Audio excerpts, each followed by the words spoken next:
10 करोड़। अरे अलैना जी, आपने तो आधा शहर ही खरीद रखा है। कुछ छोटे मोटे सौदे हमारे लिए भी छोड़ दीजिए। इस बिजनेसमैन की बात सुनकर अलाइना के चेहरे पर एक कातिलाना मुस्कान आ गई। अलाइना शहर की सक्सेसफुल बिजनेस वूमन थी और वो मुस्कुराते हुए अपनी जगह पर बैठ गई। लेकिन तभी एक आवाज ने वहाँ मौजूद सभी के होश उड़ा दिए। 50 करोड़।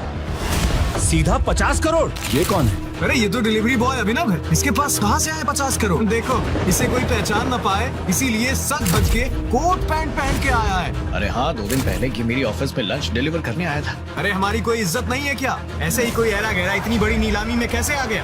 वही अभिनव चुपचाप अपनी जगह पर बैठा हुआ इन सब की बातें सुन रहा था कि तभी एक और आदमी तेज आवाज में बोल पड़ा। एक इंसान ने ऑक्शन मैनेजर से कहा, अभिनव के पास 50 करोड़ तो क्या 50 रुपए भी नहीं होंगे।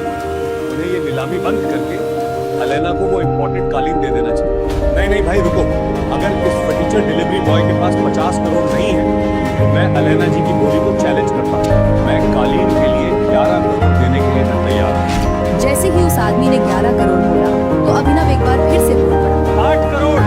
फर्नीचर डिलीवरी बॉय पागल हो गया क्या?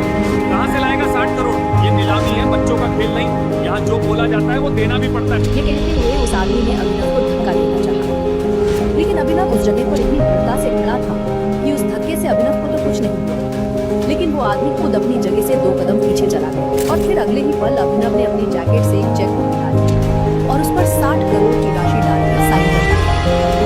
उस चेक को भरते हुए वहाँ मौजूद हर इंसान देख रहा था और सब भटकते रहे। सभी को लग रहा था कि अभिनव ने अपनी जेल जाने की पूरी तैयारी कर रखी थी। वो धड़ल्ले से चेक पर 60 करोड़ भर रहा है।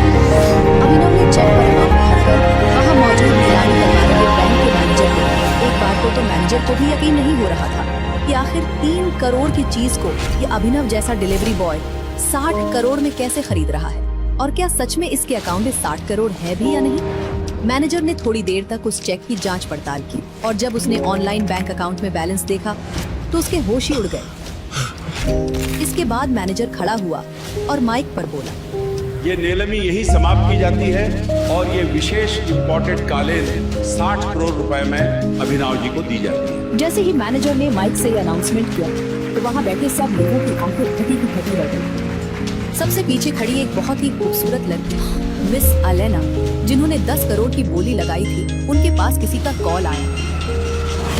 हेलो, वो इम्पोर्टेड कालीन आपको मिल गई? कोई अभिनव करके कोई डिलीवरी बॉय है जिसने 60 करोड़ की बोली लगाई है। मतलब आजकल डिलीवरी वालों के पास इतने पैसे आ गए हैं कि 5 करोड़ की चीज को 60 करोड़ में खरीद रहा है। अलैना जी, ये सब सोचने से पहले एक बार अभिनव की उंगली में देखिए। उसके बाद अलैना ने अपनी आंखें उठाई और जैसे ही उसकी आंखें अभिनव के दाहिने हाथ में पहनी हुई अंगूठी पर गईं, तो वो पूरी तरह से चौंक गई। उसकी आंखें फटी की फटी रह गईं और उसने चौंकते हुए कहा, टाइगर। टाइगर का नाम सुनते ही अलाइना के होश उड़ गए थे। क्या है टाइगर नाम की सच्चाई? कैसे एक डिलीवरी बॉय के अकाउंट में आए 800 करोड़? क्या है अभिनव का राज? अगर वो इतना पावरफुल है तो क्यों रह रहा है दुनिया के सामने डिलीवरी बॉय बनकर?